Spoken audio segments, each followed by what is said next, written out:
Hello guys, இன்றைக்கி நம்ம சேனலில் என்ன ரெசிபி பார்க்க போகிறோன்னா ஒரு சூப்பரான பாவக்காய் ஃப்ரை ரெசிபி தான் பார்க்க போகிறோம்.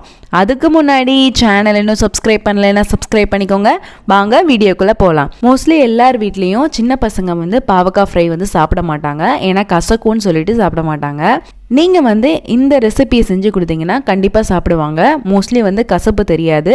இது தயிர், சாம்பார் எல்லா ரைஸுக்குமே சூப்பராக இருக்கும். வாங்க எப்படி செய்கிறதுன்றதை பார்ப்போம். ஃபஸ்ட்டு உங்களுக்கு தேவையான அளவுக்கு பாவக்காய் எடுத்து வச்சுக்கோங்க. நான் 2 பெரிய சைஸ் பாவக்காய் எடுத்து வச்சுருக்கேன். அதை சீட்ஸ் எல்லாம் ரிமூவ் பண்ணிவிட்டு இந்த மாதிரி ரவுண்ட் ஷேப்பில் கட் பண்ணியிருக்கேன். நான் கொஞ்சம் தடிமனாக கட் பண்ணியிருக்கேன். நீங்கள் இன்னும் நல்லா ஸ்லைஸாக கட் பண்ணணுன்னாலும் கட் பண்ணிக்கலாம். இல்லை எனக்கு ரவுண்ட் ஷேப் வேணாம், இல்லை ஸ்கொயர் ஷேப் தான் வேணும்னா நீங்கள் க்யூப்ஸ் மாதிரி கட் பண்ணிக்கலாம். அதுக்கப்புறம் ஒரு பேனில் 2 டேபிள் ஸ்பூன் ஆயில் ஆட் பண்ணிக்கலாம். ஆயில் ஆட் பண்ணிவிட்டு நம்ம கட் பண்ணி வச்சுருக்க பாவக்காயெல்லாம் போட்டுக்கோங்க. போட்டுட்டு இது எல்லாமே நல்லா வதக்கி விட்டுக்கலாம். நீங்கள் இதை வதக்குனாலும் ஓகே, இல்லை எண்ணெய் ஆட் பண்ணி ஃப்ரை பண்ணி எடுத்தாலும் ஓகே, நல்லா தான் இருக்கும். இது நல்லா ஹாஃப் குக் ஆயிடணும். நீங்கள் பார்த்தாலே தெரியும், அந்த பச்சை கலர்லாம் கொஞ்சம் போய் கொஞ்சம் லைட் க்ரீனாக இருக்கும். அந்த மாதிரி நல்லா வதக்கி நல்லா இல்லைனா ஃப்ரை பண்ணி எடுத்துக்கோங்க. இப்போ பார்த்தீங்கன்னா இதில் ஆயில் ஆல்ரெடி எக்ஸஸாக தான் இருக்குது. நீங்கள் ஃப்ரை பண்ணி எடுத்தாலுமே ஆயில் வேஸ்ட்டாக தான் ஆகும். ஸோ 2 டேபிள் ஸ்பூன் மட்டும் ஊற்றி இந்த மாதிரி நல்லா ஃப்ரை பண்ணி எடுத்துக்கோங்க. இங்கே பார்த்தீங்கனாலே தெரியும், இந்த மாதிரி கன்சிஸ்டன்சியில் இருக்குது. இதை நீங்கள் ஃப்ரை பண்ணி எடுத்தோடனே தனியாக எடுத்து ஒரு பிளேட்டில் ட்ரான்ஸ்ஃபர் பண்ணிடுங்க. இப்போ எல்லாத்தையுமே நான் தனியாக எடுத்து வச்சாச்சு. இப்போ அதே பேன்லேயே 2 பெரிய வெங்காயம் கட் பண்ணி ஆட் பண்ணிக்கலாம். அதுக்கப்புறம் பூண்டு ஒரு 6லேருந்து 7 ஆட் பண்ணியிருக்கேன். நீங்கள் நிறையா ஆட் பண்ணுவீங்கன்னா நிறையா ஆட் பண்ணிக்கோங்க. அதுக்கப்புறம் சின்ன லெமன் சைஸ் புளி கொஞ்சமாக ஆட் பண்ணிக்கிறேன். இதெல்லாம் சேர்த்துட்டு நல்லா வதக்கிக்கலாம். இதுக்கு எண்ணெய் ஊற்றணும்னு அவசியம் இல்லை, ஆல்ரெடி அதில் ஆயில் இருக்குது. ஸோ அதிலே நான் வதக்கிக்கிறேன். இதையும் நல்லா வதக்கிட்டு தனியாக ஒரு பிளேட்டில் எடுத்து வச்சுக்கலாம். இப்போ அதே பேன்லேயே 1 டீஸ்பூன் கடலைப்பருப்பு, 1 டீஸ்பூன் உளுந்து, 1 டீஸ்பூன் மல்லி, 1 டீஸ்பூன் சீரகம் இதெல்லாம் ஆட் பண்ணிவிட்டு நல்லா ட்ரை ரோஸ்ட் பண்ணிக்கலாம். இப்போ பார்த்திங்கன்னா நல்லா ரோஸ்ட் பண்ணியாச்சு. அது எல்லாமே நல்லா ட்ரையாக கலர் லைட்டாக சேஞ்ச் ஆன பின்னாடி எடுத்துக்கோங்க. எடுத்துகிட்டு நல்லா ஆற வச்சிடலாம். இப்போ நம்ம வதக்கி வச்சுருக்க வெங்காயம், பூண்டு எல்லாமே ஒரு மிக்சி ஜாரில் ஆட் பண்ணிக்கலாம். அதுக்கப்புறம் நம்ம வறுத்து வச்சுருக்க மல்லி, சீரகம், உளுந்து எல்லாமே ஆட் பண்ணிக்கலாம்.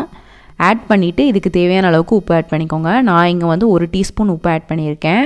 அதுக்கப்புறம் 1/2 டீஸ்பூன் அளவுக்கு மஞ்சள் தூள், அதுக்கப்புறம் 1 டீஸ்பூன் அளவுக்கு மிளகாய் தூள் இதெல்லாம் சேர்த்துட்டு நல்லா அரைச்சி எடுத்துக்கலாம். இப்போ பார்த்தீங்கன்னா இந்த மாதிரி நல்லா கொரப்பாக ஒரு பேஸ்ட்டு கிடைக்கும் நம்மளுக்கு. அதுக்கப்புறம் இப்போ நம்ம ஃப்ரை பண்ணி வச்சுருக்க பாவக்காயை எடுத்துக்கலாம். பாருங்கள், நல்லா ஹாஃபாக குக் ஆகிருக்கு. இப்போ இதை எடுத்து வச்சுக்கோங்க. நம்ம அரைச்சி வச்சுருக்க பேஸ்ட்டையும் எடுத்து வச்சுக்கோங்க. இப்போ நம்ம அரைச்சி வச்சுருக்க பேஸ்ட்டை அது உள்ளுக்கு ஸ்டஃப் பண்ணிக்கலாம். இந்த மாதிரி அந்த ஹோலில் ஸ்டஃப் பண்ணிக்கோங்க. இந்த மாதிரி எல்லாத்துலேயுமே ஸ்டஃப் பண்ணி ரெடியாக வச்சுக்கோங்க. இது நீங்கள் ஸ்டஃப் பண்ணியும் ஃப்ரை பண்ணலாம், இல்லைனா ஸ்டஃப் பண்ணாமல் அப்படியே மிக்ஸ் பண்ணி அப்படியே பேனில் ஃப்ரையும் பண்ணிக்கலாம். அது உங்கள் விஷ் தான். நான் இதில் ஸ்டஃப் பண்ணியிருக்கேன். இப்போ இதெல்லாமே ரெடி பண்ணி எடுத்தாச்சு. இப்போ அதே பேன்லேயே 2 டேபிள் ஸ்பூன் ஆயில் ஆட் பண்ணிக்கலாம். ஆயில் ஆட் பண்ணிவிட்டு நம்ம ரெடி பண்ணி வச்சுருக்க பாவக்காயெல்லாம் ஆட் பண்ணிக்கலாம். ஆட் பண்ணிவிட்டு நல்லா ஃப்ரை பண்ணி எடுத்துக்கலாம். இது நீங்கள் நிறையா ஆயில் போட்டு டீப் ஃப்ரை பண்ணியும் எடுக்கலாம். இந்த மாதிரி இல்லைனா இந்த மாதிரி கம்மியாக ஆயில் ஆட் பண்ணி ஷாலோ ஃப்ரையும் பண்ணி எடுக்கலாம். அது உங்கள் விஷ் தான். இப்போ 2 சைடும் நான் நல்லா திருப்பி போட்டுட்டேன்.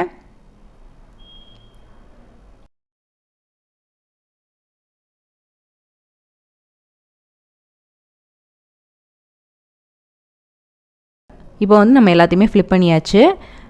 ஆல்ரெடி நம்ம அரைச்சி வச்சுருக்க பேஸ்ட் கொஞ்சம் இருந்தால் அது மேலே ஆட் பண்ணிக்கோங்க. ஆட் பண்ணிவிட்டு நல்லா மிக்ஸ் பண்ணி விட்டுக்கலாம். இப்போ அந்த எண்ணெயிலே நல்லா மிக்ஸ் பண்ணி விட்டுக்கோங்க. இது பார்த்திங்கன்னா நல்லா நம்மளுக்கு ட்ரை ஆகணும். அதுக்குன்னு ரொம்ப கருக விட்டுறாதீங்க. இப்போ அந்த எண்ணெயிலே நல்லா நம்ம வதக்கிக்கலாம். அந்த பாவக்காய் நல்லா நம்மளுக்கு வேகணும். அந்த அளவுக்கு நல்லா குக் பண்ணி எடுத்துக்கோங்க. அந்த ஆயிலே நல்லா வேகணும்.